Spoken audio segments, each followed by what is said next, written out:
Halo, salam jumpa kembali dengan saya Mary Saang. Di sini saya akan memberikan tutorial bagaimana cara mengekspor video yang selesai kita bikin tadi, atau yang sudah kita editing menggunakan Filmora. Nah, di sini saya menggunakan Filmora versi 9. Ini adalah video yang sudah saya edit. Ya, ini video yang sudah saya edit tadi. Nah, kemudian saya akan mengekspornya. Di sini ada tulisan ekspor di atas ini, diklik saja. Lalu diklik OK apabila ada warning seperti ini. Karena Filmora bisa dilaksanakan atau digunakan melalui offline dan online.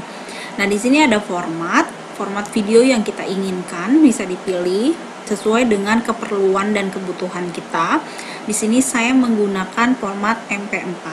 Kemudian di sini ada nama, bisa diganti di sini dengan nama video yang kita inginkan.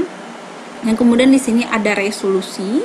Nah, di sini kemudian ada save to. Nah, di save to ini kita bisa pilih ya. Kita mau simpan di mana hasil videonya, bisa di videos atau di mana. Nah, kemudian saya di sini sudah klik, kemudian saya pilih saya simpan di perpustakaan atau library saya, yaitu di video. Jadi supaya lebih mudah saya mencarinya, jadi tidak kemana-mana. Kemudian di select folder, kemudian di resolution di sini kita bisa pilih resolusinya mau yang mana, yang ukuran berapa. Nah, di sini ada berbagai pilihan ya di resolusi sini. Nah, bisa dipilih mau yang mana. Nah, kalau saya cukup yang 720 480 karena untuk YouTube itu sudah standar ya, sudah jernih hasilnya. Kemudian di sini ada bitrate-nya. Silahkan dipilih mau yang mana bitrate-nya. Kalau saya yang standar saja sesuai dengan resolusi yang sudah saya pilih untuk audio maupun untuk video. Nah, di sini bitrate untuk videonya ada di sini, bisa dipilih ya. Kemudian untuk frame rate-nya juga bisa, terserah, tapi di sini saya pilih yang standar saja. Nah, jika ini sudah selesai kita pilih, kemudian bisa memilih quality ya, bisa untuk best, better, dan good. Best ini yang terbaik, better itu lebih baik, dan good itu baik. Jadi terserah mau pilih yang mana. Saya di sini pilih yang tengah-tengah saja, yang better saja, supaya dalam proses uploadnya tidak terlalu lama ya, tapi hasilnya bagus begitu.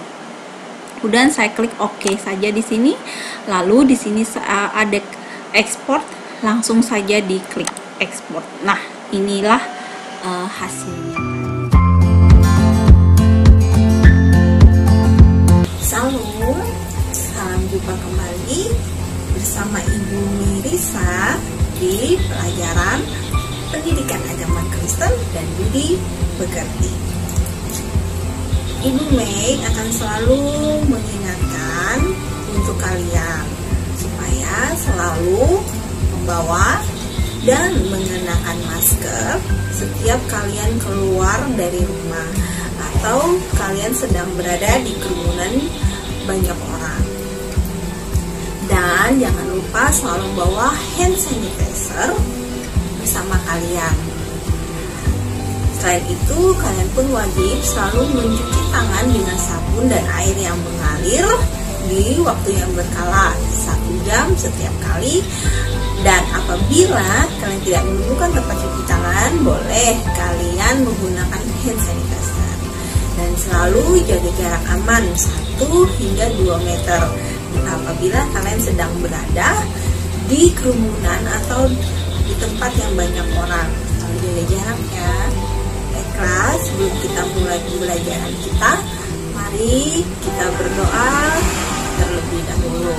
Kita lipat tangan, tutup mata, dan kita berdoa. Bapa yang bertahta di sorga, terima kasih Bapa atas penyertaan-Mu. Bila pada hari ini kami bisa bangun kembali dari tidur kami memulai aktivitas kami, memulai pembelajaran kami hari ini ya Bapa, dalam pembelajaran pendidikan agama Kristen dan Budi Pekerti. Bukalah akal pikiran kami, bukalah pintu hati kami, agar kami bisa menerima suatu pembelajaran ini dan mengerti apa maksud-Mu yang Kau inginkan dalam kehidupan kami. Terima kasih ya Bapa, dalam nama anak Tuhan Yesus Kristus kami telah berdoa dan bersyukur. Haleluya. Nah, anak-anak, kita akan mulai pembelajaran kita pada hari ini. ini. Topik materi kita pada hari ini yaitu mengenai multikulturalisme. Adapun tujuan pembelajaran kita adalah melalui pendekatan saintifik dengan metode blended learning, melalui pembelajaran jarak jauh secara online dengan model asinkronus, peserta didik diharapkan mampu untuk 1. Memahami pengertian multikulturalisme. 2. Mendefinisikan multikulturalisme di dalam masyarakat. Ketiga, menganalisa multikulturalisme di masyarakat Indonesia. multikulturalisme adalah istilah yang digunakan untuk menjelaskan pandangan seseorang tentang ragam kehidupan di dunia, ataupun kebijakan kebudayaan yang menekankan tentang penerimaan terhadap adanya keragaman dan berbagai macam budaya atau multikultural yang ada dalam kehidupan masyarakat, menyangkut nilai-nilai, sistem budaya, kebiasaan, dan politik yang dianut mereka. Nah, sebelumnya kita pahami dulu apa itu pengertian multikulturalisme. Nah, multikulturalisme artinya dari Kamus Bahasa Indonesia adalah keberagaman atau keanekaragaman. Jadi karena beragam itu lebih dari satu macam atau satu ragam. Nah, multikulturalisme berhubungan dengan kebudayaan dan kemungkinan konsepnya dibatasi dengan muatan nilai atau memiliki kepentingan tertentu. Multikulturalisme pada dasarnya adalah pandangan dunia yang kemudian dapat diterjemahkan dalam berbagai kebijakan kebudayaan yang menekankan penerimaan terhadap realitas keagamaan, pluralitas, dan multikultural yang terdapat di dalam kehidupan masyarakat. Multikulturalisme mencakup suatu pemahaman, penghargaan, serta penilaian atas budaya seseorang, serta suatu penghormatan dan keingintahuan tentang budaya etnis orang lain. Multikulturalisme dapat juga dipahami sebagai pandangan dunia yang kemudian diwujudkan dalam kesadaran politik. Nah, masyarakat kultural contohnya adalah kita, bangsa Indonesia, merupakan masyarakat kultural. Karena di Indonesia itu terdiri dari 34 provinsi yang tentu saja mencakupi ribuan suku, ras, bahkan bahasa daerah serta tradisinya. Nah, Indonesia termasuk salah satu masyarakat kultural di dunia. Masyarakat kultural adalah suatu masyarakat yang terdiri dari beberapa macam komunitas budaya dengan segala kelebihannya. Dengan sedikit perbedaan konsepsi mengenai dunia, suatu sistem nilai arti, nilai, bentuk organisasi sosial, sejarah, adat, serta kebiasaan. Multikulturalisme merupakan sebuah ideologi yang mengakui dan mengagungkan perbedaan dalam kesederajatan, baik secara individual maupun secara kebudayaan atau berkelompok. Nah, multikulturalisme tadi merupakan cakupan gagasan, cara pandang, kebijakan, penyikapan, dan tindakan oleh masyarakat di suatu negara yang majemuk dari segala etnis, budaya, agama, dan sebagainya. Namun mempunyai cita-cita untuk mengembangkan semangat kebangsaan yang sama dan mempunyai kebanggaan untuk mempertahankan kemajemukan tersebut. Nah, tentu saja Indonesia ya, kita berbicara tentang suatu negara kepulauan yang terdiri berbagai pulau, yang terdiri berbagai macam etnis, suku, budaya, bahasa daerah, bahkan agama. Hanya di Indonesia satu-satunya yang memiliki 5 agama yang diakui oleh negaranya, dan itu dilindungi oleh Pancasila dan Undang-Undang Dasar. Nah, di Indonesia itu sendiri, Indonesia melindungi itu, Indonesia mempertahankan kemajemukan atau keberagaman itu. Karena itulah Indonesia memiliki dasar yaitu Bhinneka Tunggal Ika, di mana artinya adalah meski berbeda-beda tapi tetap satu jua. Ada banyak kepulauan, ada banyak suku, etnis, agama, budaya, bahasa, dan lain sebagainya di Indonesia, tapi tetap di dalam satu negara, Indonesia. Masyarakat Indonesia merupakan masyarakat dengan tingkat keberagaman yang sangat kompleks. Masyarakat dengan berbagai keanekaragaman tersebut dikenal dengan istilah masyarakat multikultural. Nah, itulah dalam konsep multikulturalisme terdapat kaitan yang erat bagi pembentukan masyarakat yang berlandaskan Bhinneka Tunggal Ika, serta mewujudkan suatu kebudayaan nasional yang menjadi pemersatu bagi bangsa Indonesia. Namun dalam pelaksanaannya masih terdapat berbagai hambatan yang menghalangi terbentuknya multikulturalisme di Indonesia, tentu saja.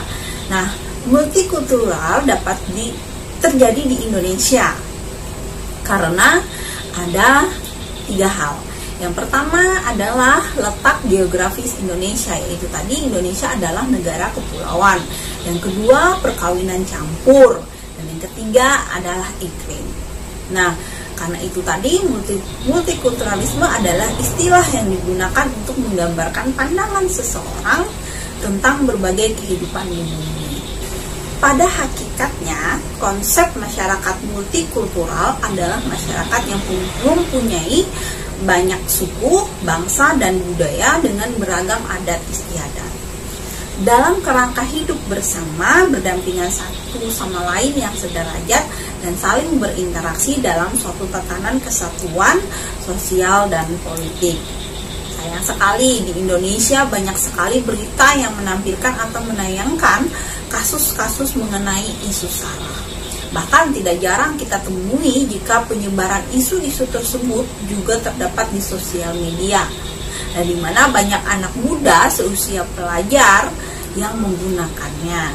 Sangat disayangkan ya jika banyak sekali pelajar seperti kalian menikmati atau melihat atau menonton adanya isu-isu mengenai SARA tersebut, dan lebih parahnya kalian menjadi ikut-ikutan. Isu SARA memang sering terjadi di Indonesia, mengingat Indonesia merupakan negara dengan jumlah pulau, suku, agama, dan budaya yang sangat banyak dibandingkan dengan negara lainnya. Tidak hanya itu, banyak kasus SARA yang disebarluaskan melalui smartphone atau melalui media sosial. Padahal teknologi tersebut dapat kita gunakan untuk melakukan hal yang sebaliknya, yaitu mengenalkan multikulturalisme Indonesia kepada dunia. Nah, penyebaran isu SARA tersebut berkembang pesat di media sosial dikarenakan masyarakat pada umumnya tidak memperhitungkan respon orang-orang atas tulisan mereka. Jadi maksudnya di sini adalah asal posting, asal apa yang dia ingin ungkapkan dia langsung posting. Dia tidak memperdulikan pendapat orang lain, apakah orang lain menerima atau tidak dengan apa yang dia sampaikan di media sosial. Nah, karena tidak adanya saling penerimaan itu nanti akhirnya kemudian muncul pertikaian, bahkan pertengkaran dan perkelahian. Menulis di media sosial merupakan sesuatu yang dapat dilakukan oleh setiap pengguna media sosial tentunya. Tetapi terkadang banyak pengguna yang menulis tanpa pikir panjang pada apa yang dia tulis, sehingga dapat menimbulkan kesalahpahaman tadi terhadap masyarakat yang membaca atau pengguna media sosial. Nah, anak-anak sekalian, kalian pasti sudah paham ya dengan yang ibu maksud di sini mengenai pertikaian antar agama, antar suku, antar etnis, atau SARA tadi ya. Jadi, bagaimana menurut kalian mengenai multikulturalisme di Indonesia? Nah, demikian penjelasan mengenai multikulturalisme. Kalian bisa membaca materi atau modul yang ibu berikan ke kalian di Google Classroom, dan jawablah pertanyaan yang sudah ibu berikan di lembar kerja elektronik yang ibu sudah bagikan pula di Google Classroom kita. Baik anak-anak, demikian penjelasan singkat dari ibu mengenai multikulturalisme. Nanti kita akan lanjutkan diskusi kita dan pengerjaan tugas kita di Google Classroom. Sebelum kita mengakhiri pembelajaran kita. Mari kita menenangkan diri sejenak. Mari kita resapi semua materi kita pada hari ini tentang multikulturalisme. Dan mari kita berdoa mengakhiri pembelajaran kita. Mari kita lipat tangan, tutup mata, kita rendahkan diri kita di hadapan Tuhan. Allah Bapa yang Maha Kuasa, terima kasih atas penyertaan-Mu dan perlindungan-Mu dalam kehidupan kami hari lepas hari. Bapa di sorga, sertai dan lindungilah kami selalu ya Bapa. Biarlah kami menjadi manusia dan insan yang dapat menjadi terang dan garam dunia, dengan kami bisa menghargai perbedaan keberagaman yang ada di Indonesia ini, keberagaman agama, suku, budaya, adat istiadat, bahasa, dan lain sebagainya. Biarlah kami menjadi pelaku firman-Mu yang baik dan benar. Terima kasih ya Bapa, dalam nama anak-Mu Tuhan Yesus Kristus kami serahkan doa ini. Haleluya, amin. Baik anak-anak, sampai jumpa di Google Classroom. Shalom.